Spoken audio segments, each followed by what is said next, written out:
Assalamualaikum warahmatullahi wabarakatuh. Kita akan melanjutkan pelajaran budaya Banyumas. Untuk hari ini hanya pelajaran Banyumas saja ya. Yaitu pelajaran ketiga, permainan tradisional egrang.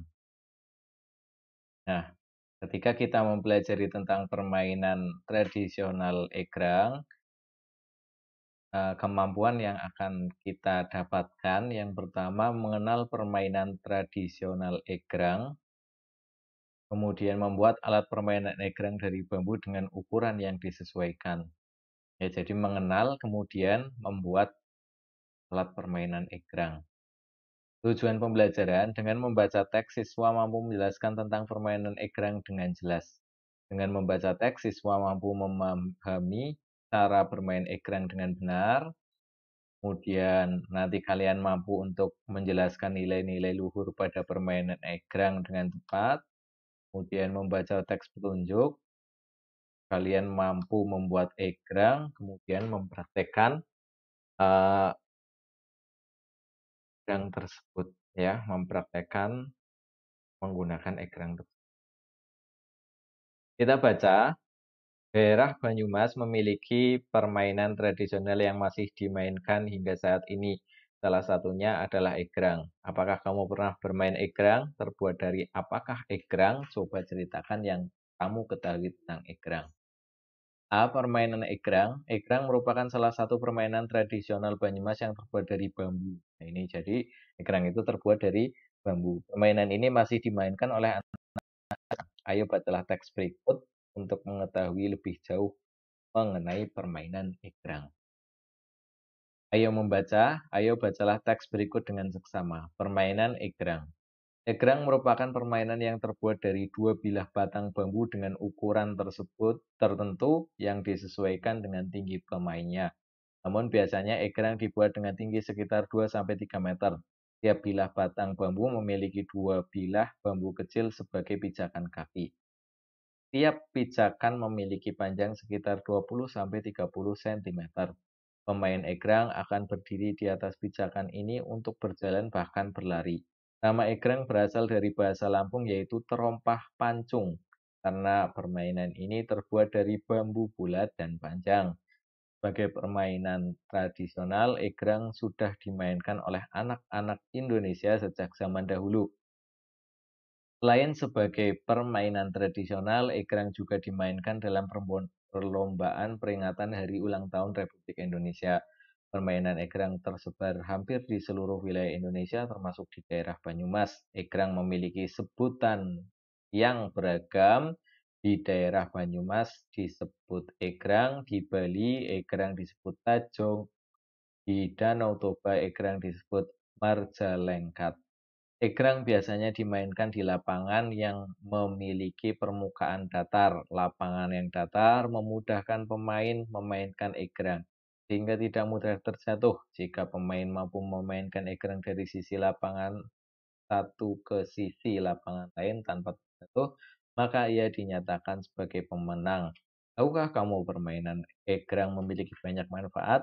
Bermain egrang dapat melatih kekuatan dan keseimbangan tubuh. Melalui permainan egrang, kita juga dilatih untuk memiliki sifat pekerja keras, pantang menyerah, dan juga sportif. Sumber http://bobo.grid.id, read, dan seterusnya. Setelah membaca teks di atas, jawablah pertanyaan berikut. Jadi ini ada 5 pertanyaan. Silahkan kalian tulis pertanyaannya, kemudian kalian jawab, kemudian disetorkan lewat foto. Kita lanjutkan. Ayo mencoba. Di sini kita disuruh untuk mencoba membuat egrang. Silahkan kalian buat egrangnya. Ya, ini ada cara membuat. Kalian catat dulu, ya. Dari membuat egrang sampai bawah ini egrang buatanmu sudah siap digunakan.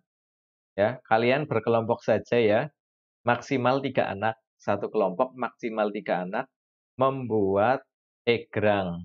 Ya, pastikan dalam kelompok kalian itu semuanya sehat, tidak ada yang sedang sakit ya, kalau sedang sakit bisa ditunda dulu ya.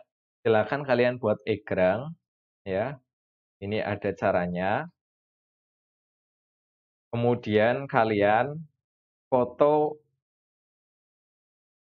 diri kalian ketika sedang bermain atau sedang membuat egrang dulu ya, terutama, di sini kalian membuat egrangnya dengan orang tua ya, orang tua atau, eee, orang yang sudah biasa membuat sesuatu dari bambu, ya, membuat sesuatu dari bambu. Nah, ini butuh alat-alat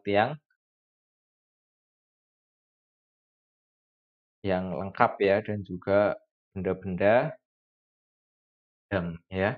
Silakan kalian berkelompok 3 anak ya, jadi buat bantu orang tua atau tetangga dan lain-lain. Kemudian nanti kalian setor foto kalian ketika sedang bermain egrang. Ya, ada langkah-langkahnya. Sebelumnya kalian catat dulu membuat egrang sampai egrang buatanmu sudah siap digunakan. Kita lanjut cara bermain egrang. Saat bermain egrang dibutuhkan keterampilan dan keseimbangan tubuh agar dapat menaikinya. Tidak semua orang dapat menaikinya, memainkannya. Bentuk egrang disesuaikan dengan tinggi pemakainya. Hal ini agar tidak kesulitan saat menggunakan egrang. Ini ada aturan permainan. Egrang bisa dimainkan sebagai perlombaan lari atau adu cepat. Tata cara melakukan perlombaan egrang sama seperti permainan lari pada umumnya. Setiap pemain berdiri di garis start dan menunggu aba-aba permainan dimulai. Setelah aba-aba dibunyikan, para pemain berlari menuju garis finish dengan menaiki egrang. Pemain yang sampai di garis finish terlebih dahulu akan menjadi pemenangnya. Pemain dapat dinyatakan gugur jika melanggar aturan, seperti kaki menyentuh tanah sebanyak 2 kali atau sengaja mengganggu dan menjatuhkan pemain lain. Ini silakan dari cara bermain egrang sampai ini nanti teknik bermain egrang kalian catat. Teknik bermain egrang, permainan egrang adalah permainan yang menyenangkan tetapi diperlukan teknik agar tidak mudah jatuh. Berikut ini teknik dalam bermain egrang. 1. Peganglah egrang dalam posisi berdiri dan agak condong ke depan. Letakkan egrang sebelah kanan di depan, egrang sebelah kiri berada di belakang. Carilah tempat yang sejajar dengan pijakan egrang. Dahulukan kaki sebelah kanan ketika menaiki egrang, kemudian diikuti oleh kaki kiri.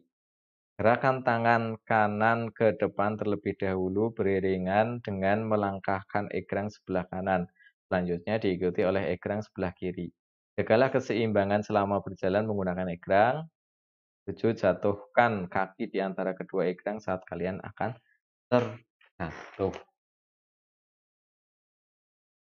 Ya, silakan. Ya, ini yang bisa Pak Guru sampaikan. Jadi tugasnya nanti kalian membuat egrang, yang kedua menjawab pertanyaan, yang ketiga mencatat. Ya, nanti Pak Guru jelaskan kembali untuk tugasnya jam 9. Sekian, wassalamualaikum warahmatullahi wabarakatuh.